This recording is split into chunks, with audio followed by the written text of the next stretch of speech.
Hello दोस्तों, welcome to my YouTube channel. तो आज हम स्टार्ट करने वाले हैं unit number 2 ordinary differential equation second, जिसमें कि हमारा आज का टॉपिक है linear differential equation of second order with variable coefficient. अब हमारे पास ऐसी डिफरेंशियल इक्वेशन है जो सेकंड ऑर्डर में है और उसके कोफिशिएंट वेरिएबल है, और ऐसी इक्वेशन का स्टैंडर्ड फॉर्म होता है d2y upon dx² plus e dy upon dx plus q y equal to r। अब इसमें p, q और r जो है वो x के फंक्शन है। अब हमें इस टाइप की जो डिफरेंशियल इक्वेशन है जो कि सेकेंड ऑर्डर में है, सेकेंड ऑर्डर में इसलिए है क्योंकि इसमें d2y अपॉन dx² यानी कि डबल डिफरेंशिएशन का यूज करा गया है। तो ये सेकेंड ऑर्डर वाली डिफरेंशियल इक्वेशन है। तो इनके सॉल्यूशन निकालने के लिए हम मेनली ये चार मेथड का यूज करते हैं। अब ये चार मेथड में से पहली मेथड है reduction of order when part of CF is known. तो हमें पता है y equal to CF plus CI होता है, पर अगर हमें CF का एक पार्ट जो है वो हमें पता चल जाए तो अब हम रिडक्शन ऑफ ऑर्डर मेथड का यूज कर सकते हैं। इसी टाइप से सेकंड वाला है हमारा नॉर्मल फॉर्म, थर्ड वाला है change of independent variable and fourth वाला है method of variation of parameter. ये बहुत ज़्यादा इम्पोर्टेंट मेथड भी है। अब इस वीडियो में हम देखेंगे फर्स्ट मेथड यानी कि reduction of order when part of CF is known. इस मेथड की हेल्प से हम सेकेंड ऑर्डर डिफरेंशियल इक्वेशन को सॉल्व करेंगे। तो पहली हमारी मेथड है reduction of order when part of CF is known. तो इस मेथड की स्टार्ट में पहले हम हमारी डिफरेंशियल इक्वेशन जो कि सेकेंड ऑर्डर में है उसको स्टैंडर्ड फॉर्म में चेंज कर देंगे। उसको जब स्टैंडर्ड फॉर्म में चेंज करेंगे तब ये चार में से कोई सी एक कंडीशन इसमें अप्लाई हो जाएगी। अब अगर उसमें से मान लो कि फर्स्ट वाली कंडीशन अप्लाई हो जाती है यानी कि 1 plus p plus q is equal to 0, अगर ये कंडीशन अप्लाई हो जाती है तब हमारे पार्ट ऑफ CF जिसको कि अभी हम u से अज्यूम कर रहे हैं वो हो जाएगा e पावर x के इक्वल। सेम इसी टाइप से अगर 1 माइनस p प्लस q वाली आइडेंटिटी फुलफिल हो जाती है तो हमारे पार्ट ऑफ CF होगा u equal to e power minus x। इसी टाइप से थर्ड वाली में क्या हो रहा है, p plus q into x equal to 0 हो जाता है, तब हमारा u यानी कि पार्ट ऑफ CF होगा x के इक्वल।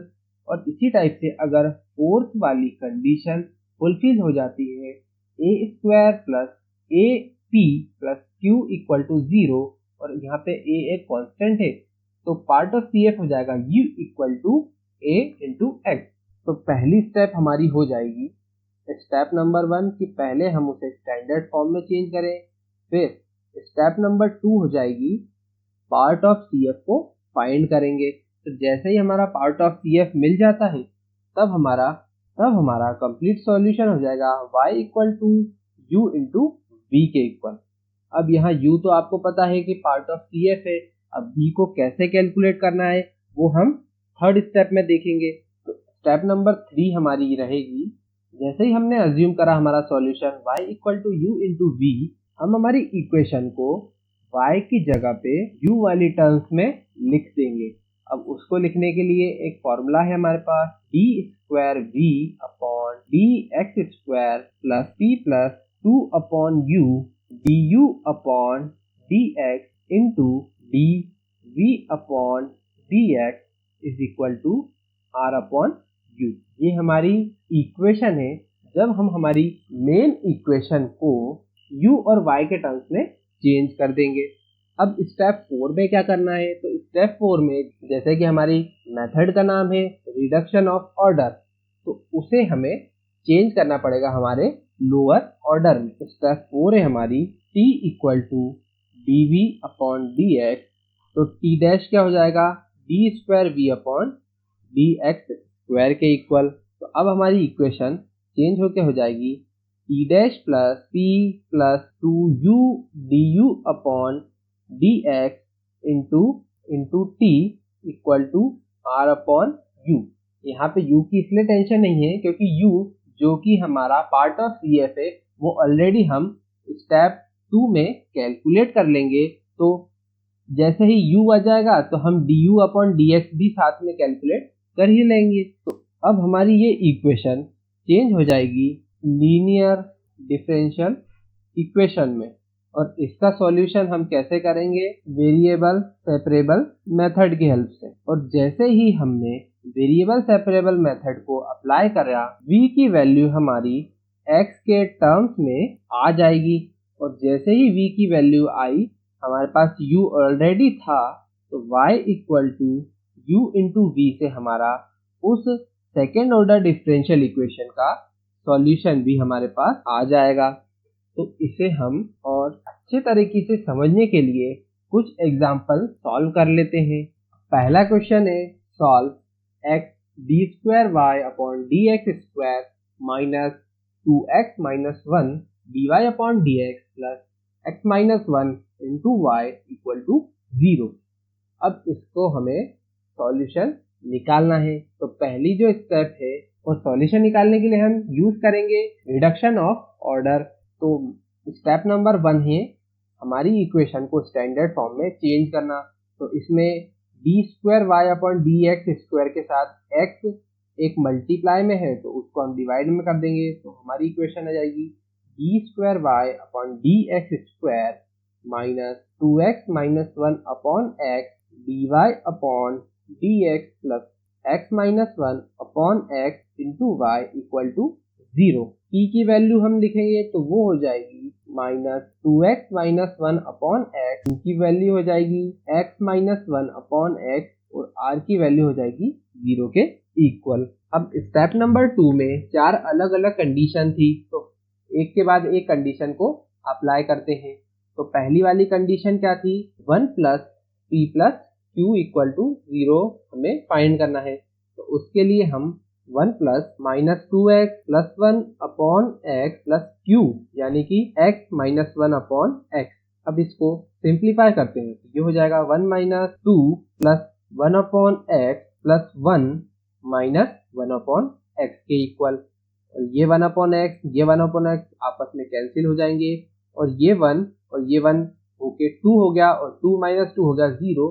तो यहाँ पे हमारा आ रहा है 1 plus t plus q equal to 0। तो इसकी हेल्प से हमारा पार्ट ऑफ CF यानी कि u इक्वल टू हो जाएगा e पावर x के इक्वल। अब u की वैल्यू आ गई है, हमारी इक्वेशन का आंसर होगा y equal to v into u के इक्वल। अब v की वैल्यू को कैलकुलेट करना है तो स्टेप नंबर 3 में हमें y वाली जितनी भी इक्वेशन है जो हमारी मेन, उसको u और v के टर्म्स में कन्वर्ट करना है। तो उसके लिए हमें एक फॉर्मूला दिया था, उस फॉर्मूले को हम अप्लाई कर देते हैं।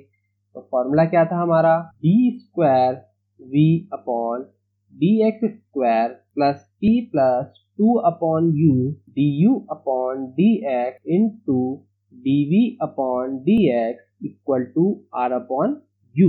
ये तो एज इट इज रहेगा d square we upon D x square plus p की वैल्यू है हमारे पास, इसको सिंप्लीफाई करेंगे तो वो आ जाएगा माइनस 2 माइनस 1 अपॉन एक्स के इक्वल। तो ये आ गया minus 2 plus 1 upon x plus 2 upon you. You है हमारा e पावर x के इक्वल, तो 2 अपॉन e पावर x और du अपॉन dx। तो u का du अपॉन dx x के टर्म्स में डिफरेंशिएशन e पावर x की होगा, तो इसमें मल्टीप्लाई हो जाएगा e power x into dv upon dx equal to r upon u। r की वैल्यू 0 है तो ये इक्वल में आ गया 0। अब ये हो जाएगा सिंप्लीफाई करने पे d square we upon D x square, 2 से 2 कैंसिल हो जाएगा, e पावर x से e पावर x भी कैंसिल हो जाएगा, तो हमारे पास बचेगा plus 1 upon x dv upon dx equal to 0। अब हमें रिडक्शन करना है तो उसके लिए हम अज्यूम करते हैं t equal to dv upon dx, तो t डैश हो जाएगा D square we upon D x square. तो ये हो गया t dash plus 1 upon x into T equal to 0। तो t डैश को हम लिख सकते हैं dt upon dx equal to minus t upon x। अब वेरिएबल सेपरेबल मेथड से हम सॉल्व करते हैं। उसके लिए dt upon T equal to dx upon minus X, दोनों साइड हम क्या करेंगे इंटीग्रेशन, तो दोनों साइड अगर इंटीग्रेशन करेंगे ये हो जाएगा log t equal to log x, वो भी माइनस का, प्लस log c1। अब ये हो गया log t plus log x equal to log c1, log t plus log x हो गया log tx equal to log c1, log से log कैंसिल हो गए तो tx इक्वल टू c1 आ गया, और t इक्वल टू है dv upon dx into x equal to c1, तो इसको हम फर्दर और सॉल्व करेंगे तो ये हो जाएगा dv equal to dx upon x into c1, और दोनों साइड फिर से इंटीग्रेशन करेंगे हम तो v इक्वल टू आ जाएगा हमारे पास log x into c1 plus c2 के इक्वल, v इक्वल टू आ जाएगा हमारे पास c1 log x plus c2 के इक्वल। फाइनल सॉल्यूशन है हमारा y equal to u into v। अब y इक्वल टू u की वैल्यू है e पावर x और v की वैल्यू आ गई हमारे पास c1 log x plus c2 के इक्वल। तो यही हमारा फाइनल इस डिफरेंशियल इक्वेशन का सॉल्यूशन भी आ गया है। तो इस टाइप से हम 4 से 5 स्टेप में रिडक्शन ऑफ ऑर्डर वाली मेथड से आराम से इस डिफरेंशियल इक्वेशन का सॉल्यूशन कैलकुलेट कर सकते हैं। इसी टाइप से हम सेकेंड क्वेश्चन देख लेते हैं इस मेथड के ऊपर। क्वेश्चन नंबर 2 है solve d square y upon dx square minus cot x dy upon dx minus 1 upon minus 1 minus cot x into y equal to ex sin x। अब ये already एक स्टैंडर्ड फॉर्म में equation है, तो अब p, q और r की value लिख लेते हैं। तो p की वैल्यू है हमारे पास माइनस cot x के इक्वल, q की वैल्यू है हमारी माइनस 1 माइनस cot x के इक्वल, और r की वैल्यू है हमारे पास ex इंटू साइन x के इक्वल। अब 4 जो कंडीशन दी थी हमें उनमें से एक एक कंडीशन को अप्लाई करते हैं, जो भी पास हो जाएगी उस हिसाब से हमारा CF का पार्ट हम कैलकुलेट कर लेंगे। तो पहली वाली हमारी कंडीशन थी 1 प्लस p प्लस q, उसको फाइंड करते हैं। तो 1 प्लस q हो गया हमारा cot x के इक्वल माइनस में, और q को हम ऐड करेंगे तो वो हो जाएगा माइनस 1 माइनस cot x। अब इसको हम सिंप्लीफाई कर देते हैं, ये हो गया 1 minus cot x minus 1 plus cot x के इक्वल, ये आपस में कैंसिल आउट हो गए तो हमारा आ गया 1 plus p plus q equal to 0। पहली वाली ही फुलफिल हो गई कंडीशन, तो u यानी कि पार्ट ऑफ CF आ गया हमारा e पावर x के इक्वल, और du अपॉन dx क्या हो जाएगा, वो भी हो जाएगा e पावर x के इक्वल। अब हम पूरी इक्वेशन को y के टर्म्स में ना रख के u और v के टर्म्स में चेंज कर लेते हैं। उसके लिए हमारे पास फॉर्मूला भी था, वो फॉर्मूला था d square v upon dx square plus p plus 2 upon u du upon dx into dv upon dx equal to r upon u। सारी वैल्यूज को पुट कर देते हैं तो हमारी इक्वेशन आ जाएगी d square v upon dx square plus p की वैल्यू है minus cot x plus 2 upon u है e power x, du upon dx हो गया e power x, dv upon dx equal to r upon u, r है हमारा ex power sin x into e power x। अब e power x से e power x cancel हो गया, e power x से e power x cancel हो गया, तो फाइनल हमारी डिफरेंशियल इक्वेशन आ रही है d square v upon dx square plus 2 minus cot x into dv upon dx equal to sine x के इक्वल। अब हमें क्या करना है, ऑर्डर को रिड्यूस करना है। उसके लिए हम अज्यूम क्या करते हैं, t equal to dv upon dx, t dash यानी कि d square v upon dx हमारा हो जाएगा, t के टर्म्स में हमारी फाइनल इक्वेशन आ जाएगी t डैश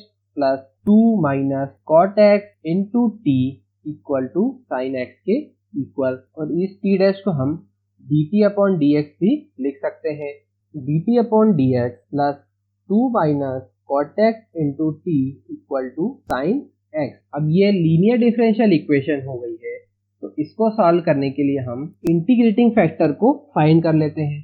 तो इंटीग्रेटिंग फैक्टर को फाइंड करने के लिए IF होता है e power integration of p dx। p है हमारा -2 cot x के, तो हमें करना है integration of 2 minus cot x dx का इंटीग्रेशन। तो वो हो जाएगा e 2 power x minus log sin x के इक्वल। इसको हम और सिंप्लीफाई कर देंगे तो ये हो जाएगा e power 2x upon e power log sin x और e power 2x upon sin x। ये आ गया हमारा इंटीग्रेटिंग फैक्टर। अब इंटीग्रेटिंग फैक्टर तो निकाल लिया है, अब हम निकालते हैं इसका सॉल्यूशन। तो वो होगा t into integrating factor equal to integration of q into integrating factor dx plus c1 के इक्वल। वो फॉर्मूला था ना, उस हिसाब से। तो t into e power 2x upon sine x is equal to integration of sine x into e power 2x upon sine x, क्योंकि ये p है और ये q है, c1। इन दोनों का इंटीग्रेशन करना है। साइन x से साइन x तो आपस में कैंसिल हो जाएगा और e पावर 2x का इंटीग्रेशन करेंगे तो वो हो जाएगा e पावर 2x अपॉन 2। तो ये हो गया e power 2x sine x equal to e power 2x upon 2 plus c1 के इक्वल। e इक्वल टू हो जाएगा 1 upon 2 sine x plus c1 sine x upon e power 2x। t है हमारा dv upon dx के equal. तो ये हो गया 1 upon 2 sine x plus c1 sine x into e power minus 2x।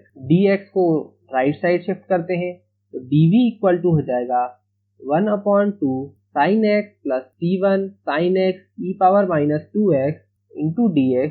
दोनों साइड इंटीग्रेशन करेंगे तो v इक्वल टू आ जाएगा 1 upon 2 integration of sine x। ये हो जाएगा 1 अपॉन 2 माइनस कॉस x के equal plus c1 integration of sine x e power minus 2x dx। v equal to आ जाएगा 1 upon 2 minus cos x plus इस पूरे का इंटीग्रेशन आएगा हमारे पास c1 upon 5 minus 2 sine x minus cos x plus c2 के equal. हमें पता है y इक्वल टू होता है u इंटू v। तो y इक्वल टू u है हमारा e पावर x के इक्वल। तो v आ जाएगा 1 upon 2 minus cos x plus c1 upon 5 minus 2 sine x minus cos x plus c2 के इक्वल। तो ये आ गया हमारा इस क्वेश्चन का सॉल्यूशन। हालांकि थोड़ा लेंदी क्वेश्चन रहते हैं, अगर हम इसे सटीकता से सॉल्व करें तो ये हमारे को प्रॉपर सॉल्यूशन दे देंगे हमारी सेकेंड ऑर्डर डिफरेंशियल इक्वेशन का। तो ये रहा आपके लिए एक होमवर्क क्वेश्चन, जिसको कि आप घर बैठ के सॉल्व कर सकते हैं और इसका आप सॉल्यूशन वेरीफाई कर सकते हैं कमेंट बॉक्स में। और अभी तक आपने मेरे चैनल को सब्सक्राइब नहीं करा है, प्लीज़ उसे सब्सक्राइब कर दें और शेयर करें अपने दोस्तों के साथ। See you in the next video.